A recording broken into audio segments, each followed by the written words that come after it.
Narito na naman tayo para sa isang napaka-sweet at nakakakilig na love story nila Kalingap Edu at Ate Viancy. Mo ay aking makilala at kung ano Para sa pagpapatuloy ng ating love story ay dumayo si Ate Viancy sa pinapagawang bahay sa kanya. Nakakatuwa nga dahil ang bahay nila ay talagang one of a kind, kaya ngayon naman ay pupuntahan niya ito para malaman kung ano na nga ba ang mga nagbago at progress. Sa kanyang pagpunta doon ay humanga talaga ang buong Kalingap team na naman kay Ate Viancy. Dahil paano ba naman ay sa kanyang pagpunta ay nagbitbit pa siya ng mga kakainin ng mga karpetero. Kahit na hindi naman siya ganun kamay kaya sa buhay, hindi niya nakakalimutan na magbalik talaga para sa ibang tao at tumulong din hanggat kaya niya.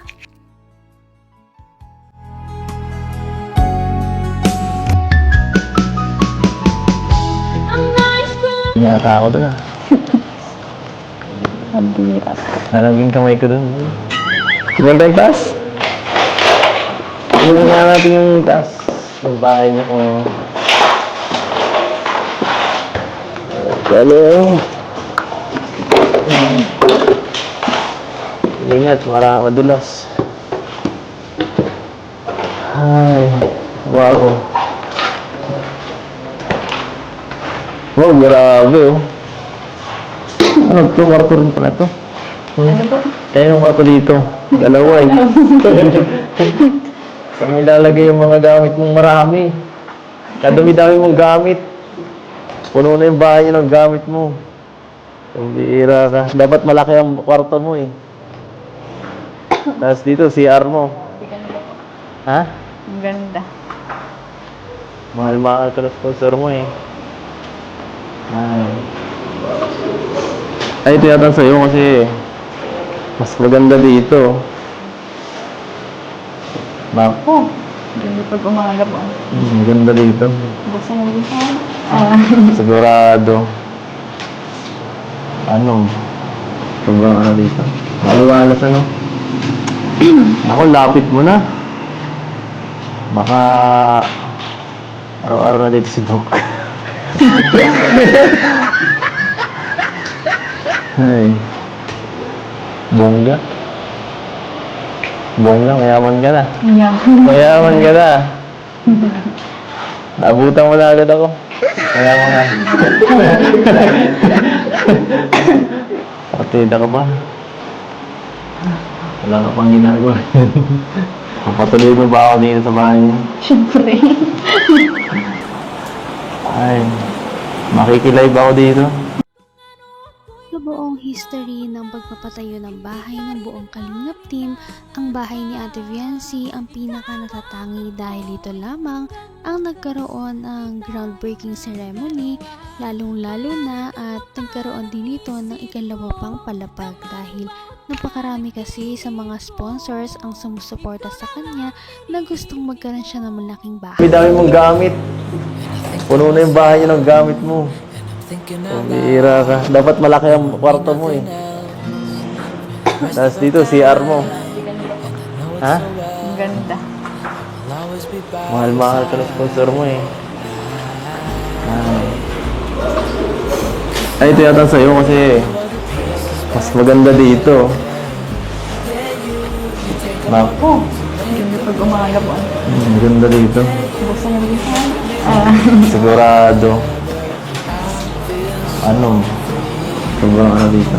Maliwalas ano? Ako, lapit mo na. Baka araw-araw na dito si Doc. Ay. Bongga. Bongga, mayaman ka na. Mayaman ka na. Naabutan mo na agad ako. Mayaman ka. Partida ka ba? Wala ka pang ginagawa. Papatuloy mo ba ako dito sa bahay niya? Siyempre. Ay, makikilive ako dito. Paggabi. Araw-araw. Makikilib ako paggabi. Ay, dito muna ako. Bakit gabi? Siyempre, gabi ako na live.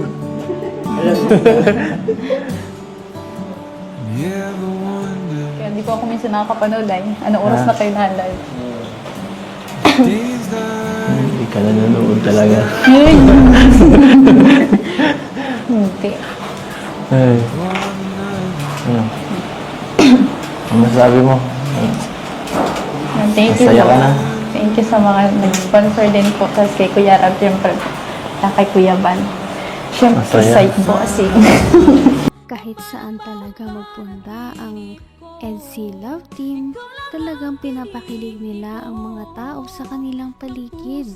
At hindi nila ito naiiwasan dahil nga napakalakas din talaga ng kanilang chemistry. Nakakatuwa dahil ngayon lamang sila nagsamang dalawa na maglibot sa pinapagawang bahay nila Ate Viancy. Mahal. Ako. Kaya mga... Partida ka pa. Wala ka pang ginagawa yan. Papatuloy mo ba ako dito sa bahay niyo? Siyempre.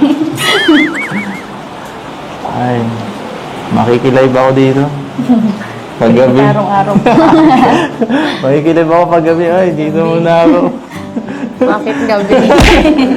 Siyempre, gabi ako na live.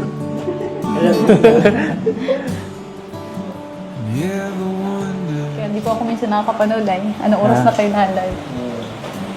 Hindi ka nanonood talaga.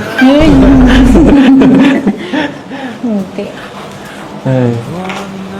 Ano? Ano masabi mo? Thank you Masaya po. ka na? Thank you sa mga nag-sponsor din po kasi Kuya Rab, siyempre, kay Kuya Van. Siyempre, Masaya. site bossing.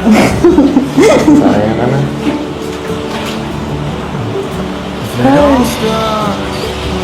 Wala akong maisip na yun. Lagi man po akong masaya. Masaya ka?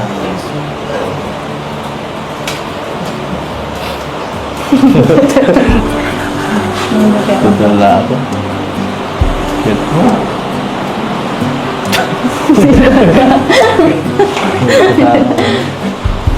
Wala na. Wala.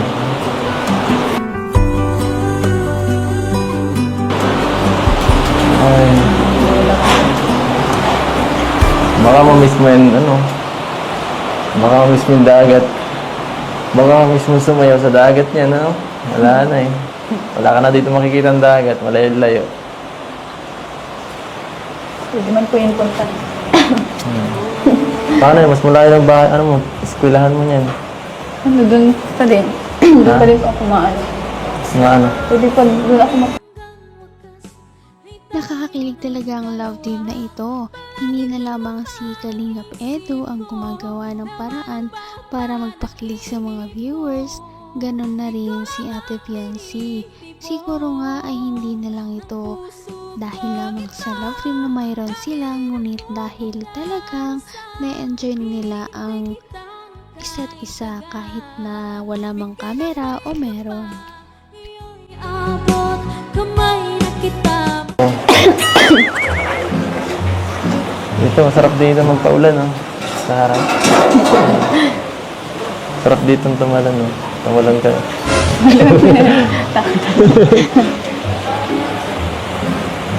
sobrang layo na po sila ate. Malayo.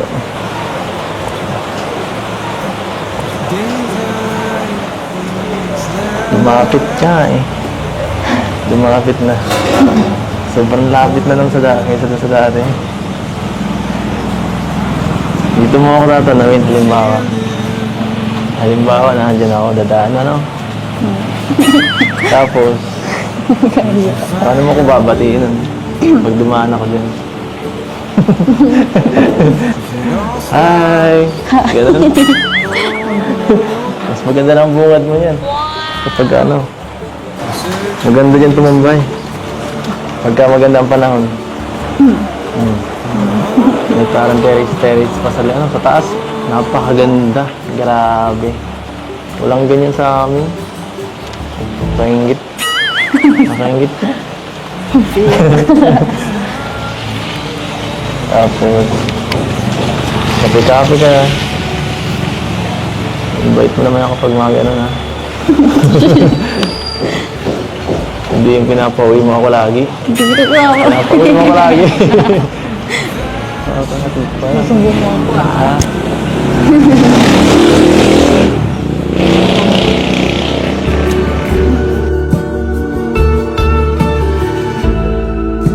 And hope we know when it's better Hindi ko to pa talaga akalain na magkakawato ng ganito kalaking bahay. Huh?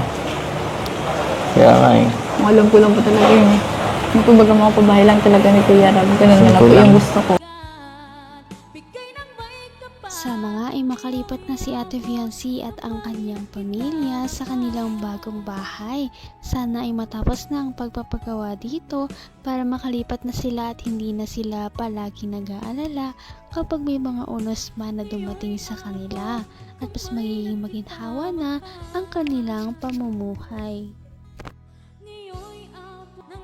Napaka-sweet talaga nila at napakabait ng tambalang ito kaya maraming sumusuporta. Kaya naman, sana ipatuloy natin silang suportahan at mahalin si Fiancy, si Kalingap Edu at ang Kalingap team. Yun lamang at maraming salamat sa panonood. Abangan natin kung magkakatuluyan ba talaga si Kalingap Edu at Fiancy. Hanggang sa muli! Bye! Ngayon'y abot kamay na kita.